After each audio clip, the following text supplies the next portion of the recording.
My daughter signed me into a mental asylum to steal my late wife's dream trip, so I liquidated her entire life while she was on board.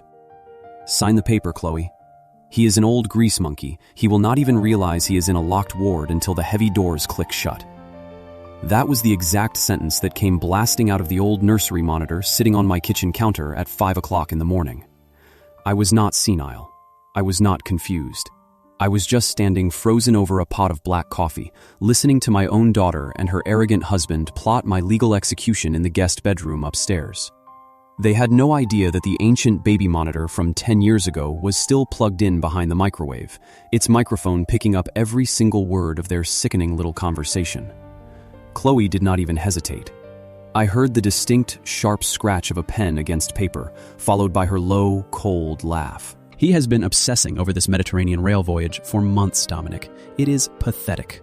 Mom is gone, spending $72,000 of my inheritance on a private train cabin just to scatter her ashes in San Sebastian is a complete waste of money. My mother-in-law will appreciate the luxury much more than an old man who smells like diesel fuel. My chest tightened so hard I could barely breathe. The pain was not a physical heart attack, but the total collapse of my world. I looked down at my hands, calloused and permanently stained with grease from running a heavy marine salvage firm for 42 years. I had worked 18-hour days in freezing water to give Chloe everything. I bought her a $3,400,000 penthouse in the heart of the city when she married Dominic. I funded their entire lavish lifestyle, and now they were preparing to lock me away in a state psychiatric facility up north just to steal a vacation and seize control of my $28 million industrial trust estate. Dominic's voice came through the monitor again, filled with smug satisfaction. The doctor is taken care of. I transferred $44,000 to Dr. Thorne's private account. The official evaluation says your father is suffering from advanced, aggressive dementia and poses an immediate danger to himself and others. The transport van will be here at 8 o'clock on Friday morning to pick him up. By the time he realizes what is happening, we will be drinking champagne in the Swiss Alps with my parents. He won't have a phone, he won't have a lawyer, and you will have full power of attorney over every single penny. Chloe sighed, a sound completely devoid of human emotion. Good. I am tired of pretending to care about his old stories. Let the state take care of him. We deserve this trip. I stood in the dark kitchen as the sun began to peek over the horizon. The shock washed away, replaced by an icy, absolute clarity. You want a demolition? I thought to myself. You are talking to a man who has spent his entire life tearing down wrecked ships and breaking concrete. You have no idea how a real structure falls. I quietly slipped out of the back door, leaving my coffee untouched. I got into my old truck and dialed a number I had not called since my wife Miriam passed away. Harrison Finch was not just my corporate attorney, he was the meanest, most calculating legal mind in the maritime industry, and he owed me his life from a diving accident 30 years ago. He answered on the second ring. Arthur? What is wrong? You sound like death, Harrison said, his voice instantly alert. They are trying to commit me, Harrison. Chloe and Dominic. They bribed a doctor named Thorne to sign the paperwork. They are planning to have a transport van take me to the Northern Asylum this Friday, so they can steal Miriam's memorial trip and take the trust. I need the old ironclad protocols activated.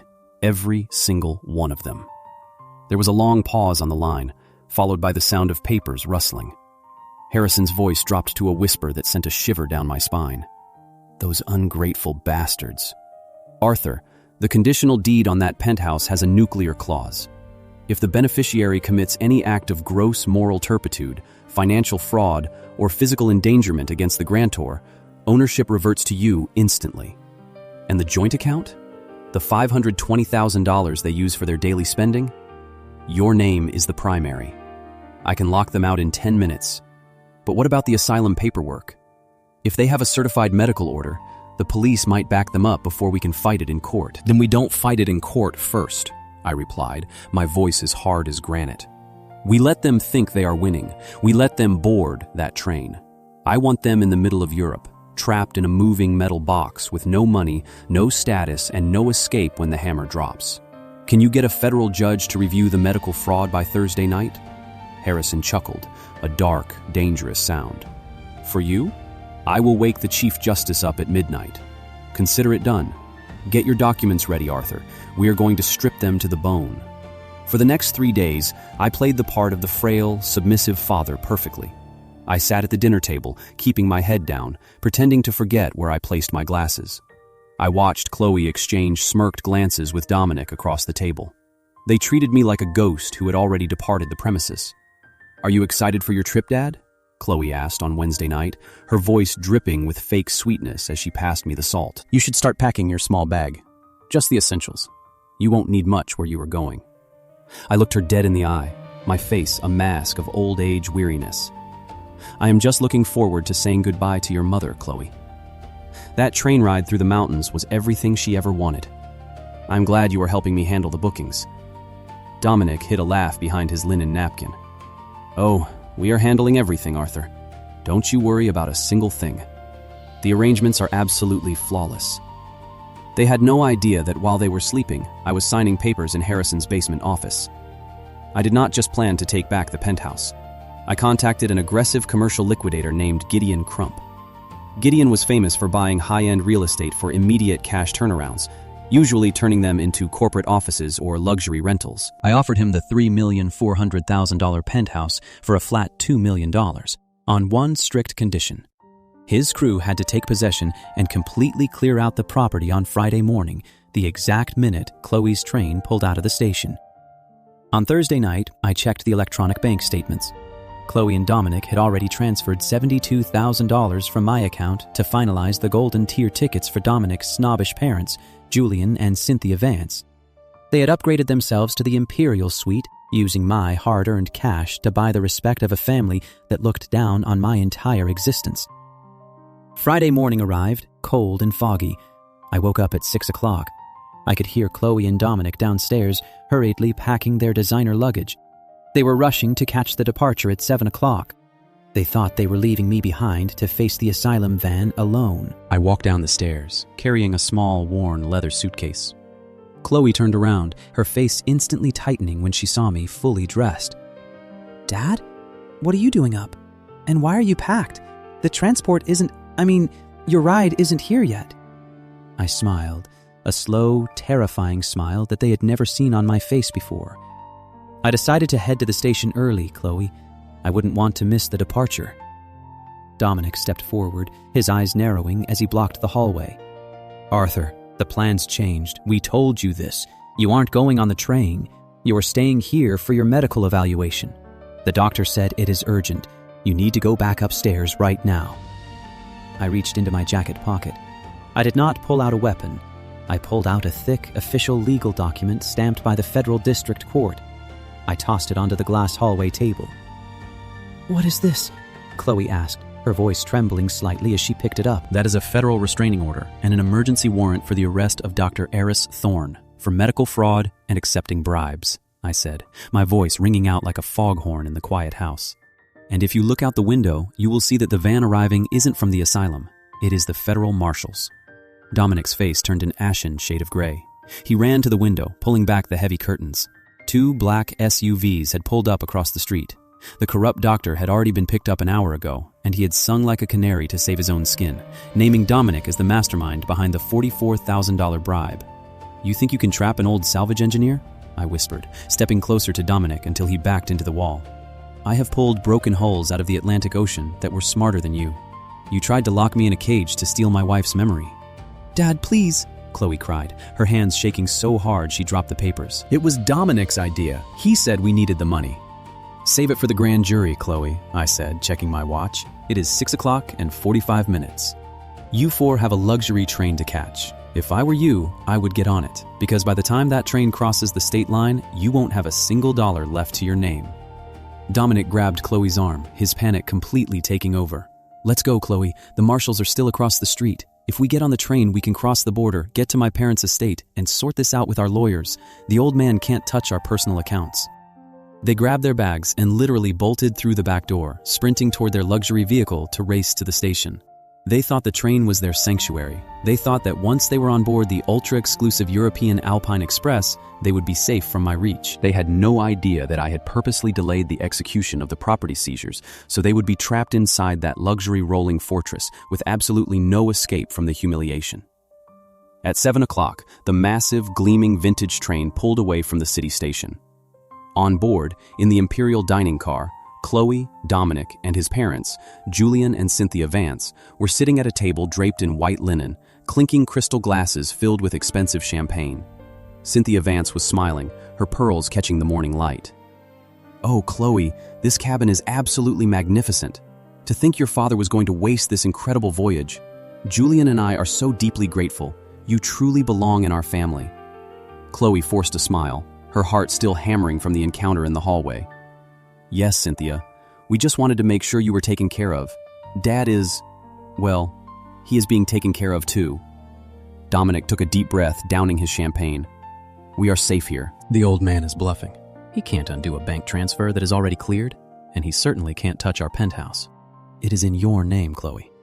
Right at that exact second, the train entered the long mountain tunnel, and the onboard cellular booster kicked in. Dominic's phone began to vibrate violently, then Chloe's phone, then Julian's phone.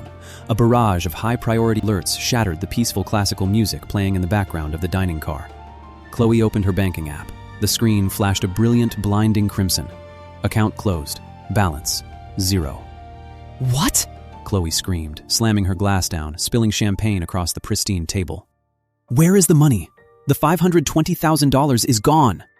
Dominic frantically scrolled through his own device, his fingers sweating against the glass. The credit cards, all of them, declined, canceled by the primary account holder due to suspected grand larceny. Julian Vance frowned, his snobbish demeanor instantly turning hostile. "What is the meaning of this, Dominic? I thought you said this trip was fully funded. I just received an alert that our secondary excursion packages have been canceled due to non-payment."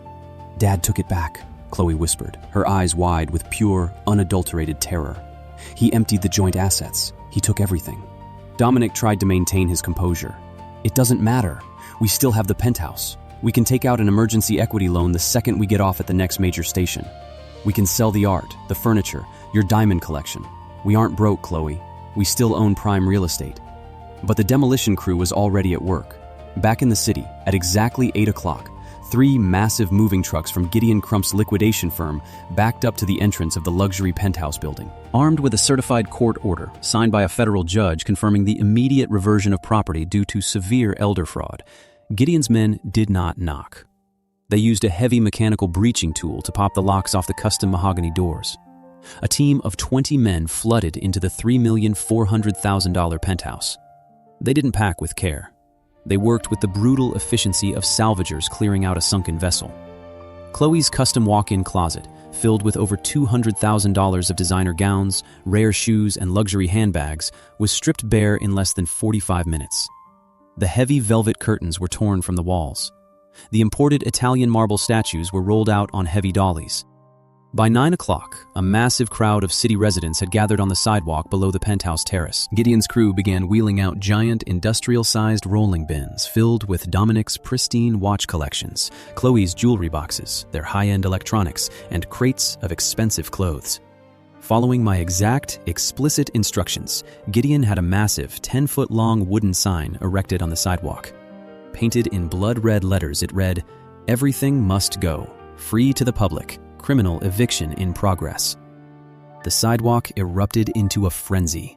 Ordinary citizens, construction workers, and passers-by began grabbing $1,000 leather jackets, designer heels, and high-end stereo equipment.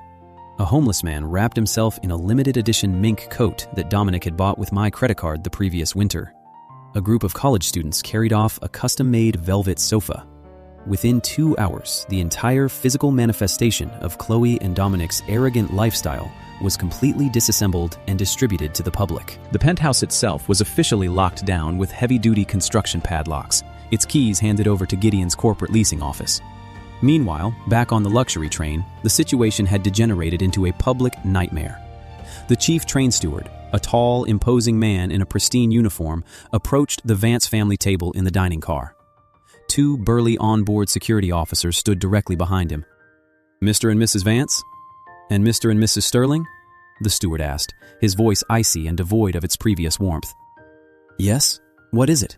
Dominic snapped, trying to hide his shaking hands under the table. "We have received an emergency electronic communication from the Federal Banking Authority and the primary charter company. The $72,000 payment for the Imperial Suite has been officially flagged as fraudulent and has been reversed by the legal owner of the account. Arthur Cross. Furthermore, we have been notified that there is an active federal investigation involving your names. Julian Vance stood up, his face purple with rage. Do you know who I am? I am the senior partner at Vance Financial. You cannot speak to us this way. The steward did not flinch. Mr. Vance, your personal credit cards were used to guarantee the onboard incidentals, and they have all been declined. As of this moment, you have no valid form of payment on this vessel. Under maritime and rail transit regulations, you are being stripped of your VIP status immediately. Chloe stood up, tears streaming down her face, ruining her expensive makeup. You can't do this. This is a public violation of our rights. You have two choices, the steward said, stepping back as the security guards moved forward. You can be removed from the train at the next mountain checkpoint, which is currently experiencing a heavy blizzard. Or you can vacate the Imperial Suite immediately and spend the remaining 14 hours of the journey in the economy luggage transport car at the rear of the train. Cynthia Vance gasped, clutching her pearls so hard the strings snapped, sending white beads scattering across the floor. The luggage car? With the common commuters and the cargo? Are you insane? Julian turned on Dominic like a rabid dog. You miserable little fraud. You told us your father-in-law was a brain-dead millionaire who didn't know what day it was. You dragged us into a federal crime. Dad, please, Dominic stammered, backing away. I didn't know the old man had this kind of power. Chloe looked at her husband, the man she had helped plot against her own father, and realized he was nothing but a cowardly parasite. You did this! She screamed, throwing her champagne glass directly at Dominic's head. The glass shattered against the mahogany wall, sending shards flying. The security guards did not waste any more time. They grabbed Dominic and Julian by their arms, twisting them backward, while the steward escorted a sobbing Chloe and a hysterical Cynthia down the narrow corridors of the train. They were marched past the luxury cabins, past the wealthy elite who whispered and pointed at them, all the way to the very back of the train. The economy luggage transport car was freezing cold, smelling of wet cardboard and industrial grease. There were no velvet seats. There were no crystal glasses. There were only hard wooden benches and stacks of metal crates. The Vance family sat in complete, suffocating silence as the train barreled through the dark mountain tunnels. The snobbish in-laws refused to even look at Chloe, while Dominic stared at the floor, knowing that the moment the train stopped, his career, his freedom, and his reputation were permanently finished. At 10 o'clock that night, the train finally pulled into the terminal at San Sebastian. The doors slid open, and the four of them practically crawled out onto the platform, completely broken, freezing, and exhausted. The moment Chloe's phone connected to the local station network, it rang. The screen showed one single word: Father. Her hands shook violently as she pressed the receiver to her ear. Dad? Dad, please, we are at the station. We don't have any money. Julian and Cynthia hate me. Dominic is going to prison, and they made us ride in the luggage car for 14 hours. Please tell me this is a lesson. Please tell me you are going to wire us money to get home. I was standing on the observation deck of an entirely different luxury estate overlooking the pristine waters of the Mediterranean. I held a small, beautifully engraved silver urn in my right hand. The air was crisp, and the sky was filled with a million brilliant stars. I don't have a daughter anymore, Chloe, I said, my voice cutting through the speaker like a chilled blade. The girl I raised died the moment she signed a fraudulent paper to put her father in an asylum. Dad, no, please. Where are we supposed to go? The penthouse. We need to go back to the penthouse. There is no penthouse, I replied calmly. It was liquidated 12 hours ago. Your clothes, your jewels, your entire artificial life was handed out to the people of the city for free. You have nothing left in that city but a federal indictment for conspiracy and fraud. The marshals are waiting for your return flight, if you can even afford a ticket. Chloe let out a choked, desperate wail that echoed through the European train station. Dad, you can't leave me like this. I am your only flesh and blood. What about Mom's dream? You said you wanted to fulfill Mom's dream. I looked out over the water, a single tear finally escaping my eye as I gently unscrewed the top of the silver urn. A light coastal breeze caught the fine white ashes, carrying them out into the beautiful, endless sea, exactly where Miriam had always wanted to rest. I am fulfilling her dream right now, Chloe, I whispered.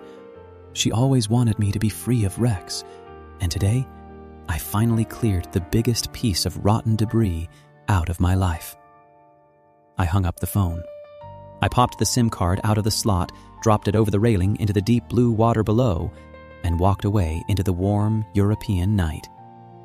They thought they could demolish a master builder, but they forgot one simple rule of engineering. The man who knows how to build a foundation is the only one who truly knows how to make it crumble into dust.